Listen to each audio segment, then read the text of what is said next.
ശിവഭഗവാനും സതീദേവിയും അനശ്വര പ്രണയകഥ. ദക്ഷ പ്രജാപതിയുടെ മകളായിരുന്നു സതീദേവി. സകല ലോകത്തിനും ശക്തി നൽകുന്ന ആദിപരാശക്തിയുടെ അവതാരമായിരുന്നു ദേവി.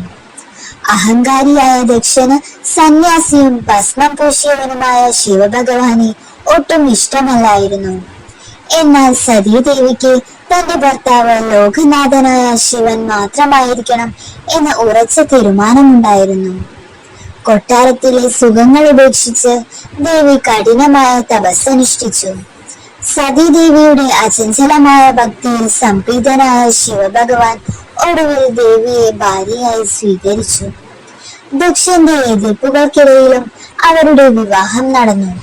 സതീദേവി കൈലാസത്തിൽ ശിവനോടൊപ്പം യോഗിയുടെ ലളിത ജീവിതം നയിച്ചു.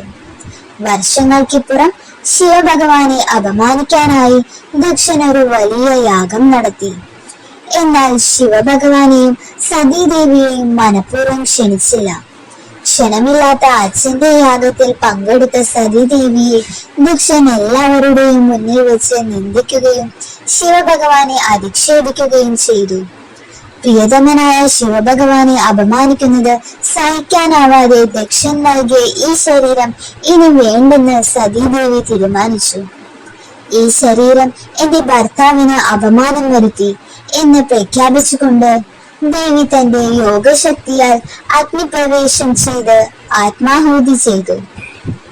പ്രിയതമയുടെ മരണവാർത്തയറിഞ്ഞ് ശിവഭഗവാൻ അതീവ ദുഃഖത്താൽ കോപിച്ചു. അദ്ദേഹം വീരഭദ്രനെ സൃഷ്ടിച്ച് യാഗം നശിപ്പിച്ചു. ശേഷം സതീദേവിയുടെ മൃതദേഹവുമായി ലോകമെങ്ങും താണ്ഡവ നൃത്തമാടി. ലോകരക്ഷയ്ക്കായി മഹാവിഷ്ണു സുദർശന ചക്രം കൊണ്ട് സതീദേവിയുടെ ശരീരം കഷ്ണങ്ങളാക്കി. ആ ഭാഗങ്ങൾ വീണ സ്ഥലങ്ങളാണ് ശക്തിപീഠങ്ങൾ എന്ന പുണ്യസ്ഥലങ്ങളായി മാറിയത്.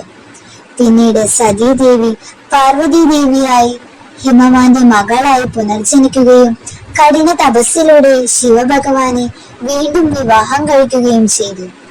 ശിവഭഗവാന്റെയും ശക്തിയുടെയും നിത്യമായ പ്രണയം അങ്ങനെ പൂർണ്ണമായി.